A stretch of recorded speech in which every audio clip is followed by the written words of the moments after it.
Hello everyone and welcome to the videos for the cumulative review packet number 12. Let's start here with number 1, which is asking us to complete the square.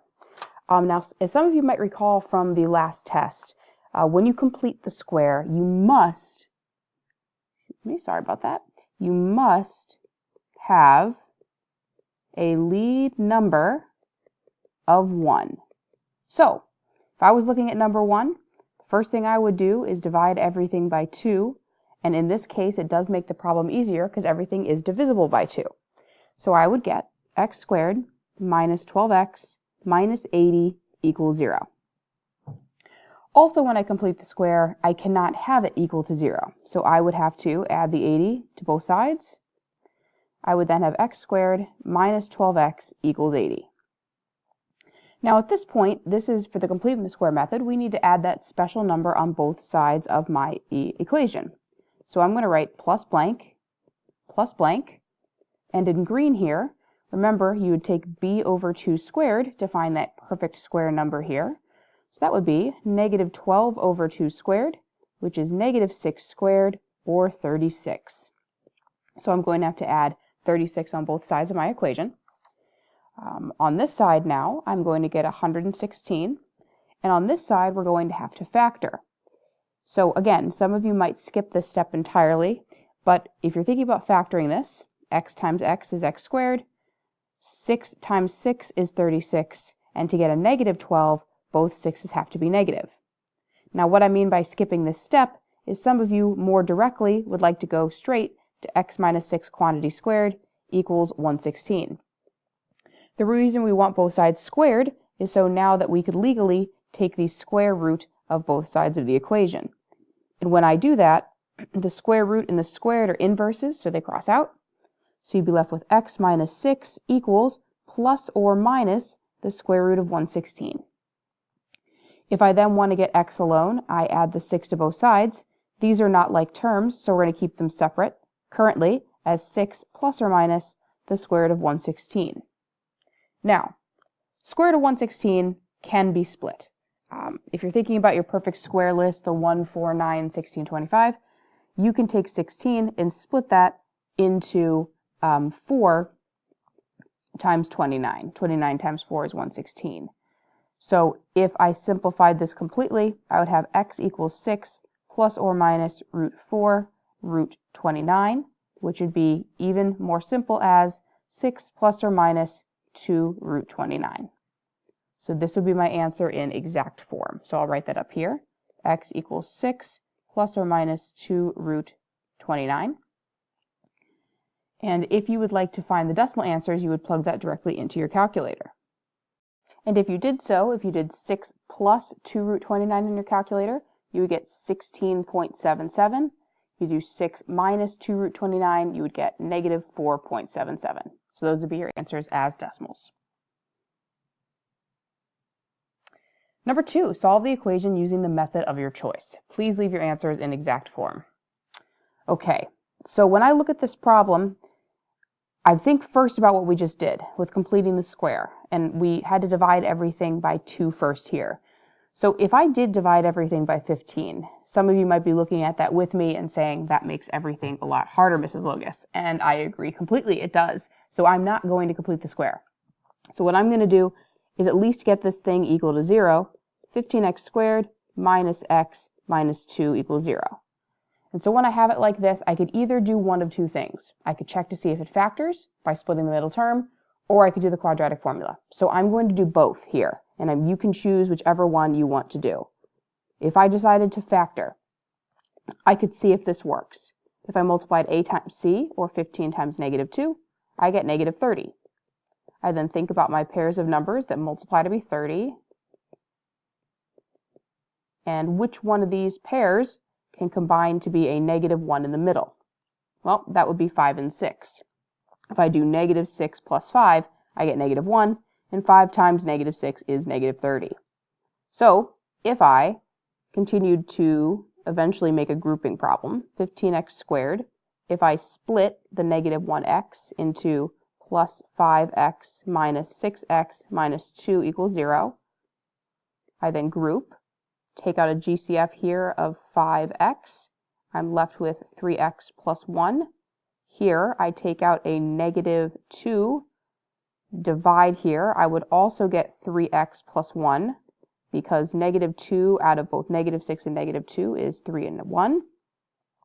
If I continue to group, 3x plus 1 would be one parenthesis, 5x minus 2 would be another parenthesis. And so if I set these both equal to 0, 3x plus 1 equals 0, 5x minus 2 equals 0. X eventually would be, if I solved this, 2/5.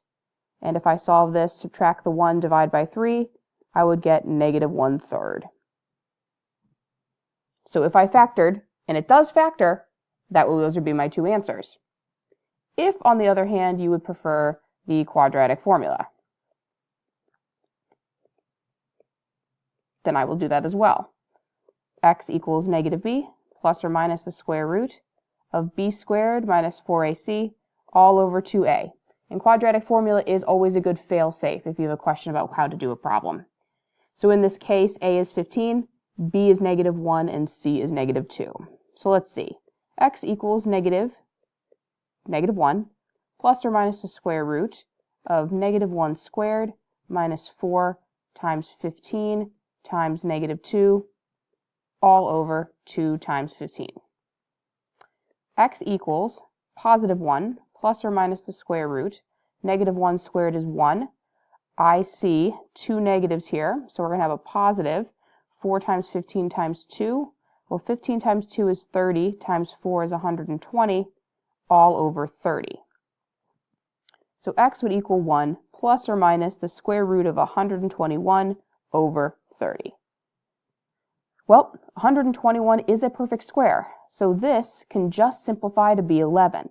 So you have x equals 1 plus or minus just 11 over 30. And now is when, because everything is a like term, we can actually find two answers. 1 plus 11 over 30 and 1 minus 11 over 30. So this would be 12 thirtieths, and this would be negative 10 thirtieths. Well, negative 10 thirtieths reduces to negative 1/3 as an answer, which is what I got over here. And negative 12 thirtieths, if I think about what I can take out of both of those, I could take a 6 out of both. 12 divided by 6 is 2. 30 divided by 6 is 5. So my other answer is 2/5. So again, both of these answers are the same as when I did factoring by splitting the middle term. Number 3 is almost the opposite problem as what we just did. Notice that for number 2, here are my answers. And what we're trying to do is go from my answers back to the factored form and then multiply it to actually get x squared. So again, it's something good to point out. Again, I apologize for going back to this, but notice that if my answer is negative 1/3, the 3 was next to the x and the sign changed. Here, 2/5, the 5 was next to the x and the sign changed. So if I'm given an answer of positive 3/4 and I want to write that as a parenthesis or something that was factored, the 4 would go next to the x and the sign would have to change. So you'd have minus 3. Here, if my answer is negative 2/5, the 5 goes next to the x and the sign would change, so it's plus 2. So now at this point, we still want to see a quadratic equation, which is x squared. So we need to actually multiply this out to see the x squared. 4x times 5x is 20x squared. 4x times 2 is positive 8x. So I've distributed the 4x correctly. Now I'm going to distribute the negative 3. So that would be negative 15x minus 6. And so if I combine like terms here, my answer as a quadratic would be 20x squared minus 7x minus 6. So this would be my answer. Number 4 asks you to factor and solve. And if you remember when we did a whole unit on factoring, the first thing you always want to look for is GCF. The second thing you want to look for is perfect squares. After that, you want to look for a lead number of 1, and if nothing else works, you split the middle. So, if I looked at number 4, in order to factor, it does need to be equal to 0, so that's already good for us. If I do notice that if I look at my two terms, I do have a greatest common factor of x. So I'm going to take out the x, and I'm left with 36x squared minus 49 equals 0. After I take out the GCF, I do notice that what's left in my parentheses is something squared, so I do want to try to continue factoring, and I also notice a couple other things. Not only is there an x squared left over, I also have two sets of perfect squares, and I have a subtraction sign, which gives me hope that this can continue to factor. So I'm going to split into two parentheses. If I have perfect squares, 6 times 6 is 36, x times x is x squared, 7 times 7 is 49. In order to get a middle term of 0, I need one positive and one negative. Now I'm not done yet because I need to set all of this equal to 0. So one answer is just x equals 0 because I set the first part. If I set 6x plus 7 equal to 0 and 6x minus 7 equal to 0 and solve, this answer would be x equals negative 7/6. And if I solved this equation, x would be positive 7/6. So this answer, or this problem, had three answers, which makes sense because it originally was x to the third, or a cubic function. Now I purposely put number 5 directly next to 4 because this example just says factor, not factor and solve. We would like to just get to this step here and that's it. Number 5 to me looks like a grouping problem because we have fourth sets of numbers, all of which cannot be combined. So if I looked at these first two, my greatest common factor would be 9 and x squared. And if I took that out of both, I would just be left with x plus 2. And in the second set, the biggest number I can take out of both is a negative 25. And if I divide negative 25 into both of these, I would be left with two positive numbers, x plus 2 again. So if I continued grouping, I would have x plus 2 as one parenthesis, and 9x squared minus 25 as my other parenthesis. Now, in a normal grouping problem, you would be done here. However, just like the previous one, I notice that the second parenthesis has an x squared, has perfect squares, and has a minus. So this can continue factoring. If I do take a look at the perfect squares here, 3x times 3x is 9x squared. 5 times 5 is 25. Positive and negative gets a middle term of 0. And then the x plus 2 would just come down for the ride. So this would be my answer for number 5 because I am not solving. And none of my factors have x squared anymore, so I know I'm done.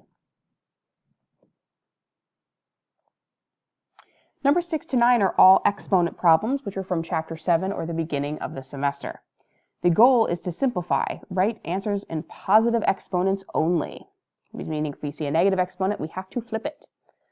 So if I looked at number 6 to start, we would like to apply that 3 to every single base inside here. And I notice that there are 1, 2, 3, 4, 5, 6 bases. So if I do that first, I'd have negative 2 to the third, x to the, when I have negative 3, and a 3 on the outside, you multiply those exponents to be negative 9, and then y to the third over 3 to the third, x to the 12th, y to the negative 6. So whenever you see a power on the outside, that's when you multiply your exponents. And the reason why this is really negative 2 to the third is because this is really negative 2 to the first, and then 1 times 3 is 3. My next step is to simplify the numbers. Negative 2 to the third is negative 8. 3 to the third is 27. At this point, what I would do is look at your like terms. You have a base of x, and when you are dividing like bases, you subtract the exponents. So it would be negative 9 minus 12, and then y here to the 3 minus negative 6. So we have negative 8 27ths x to the negative 21st power, and y to these double negatives become a plus, so the 9th power. And so the final answer I will write over here. The negative 8 stays on the top because the exponent is not negative, just the number. The y to the 9th stays on the top.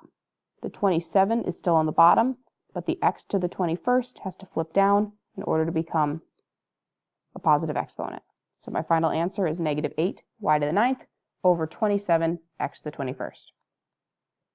So on the next video, I will continue with number 7. Thank you.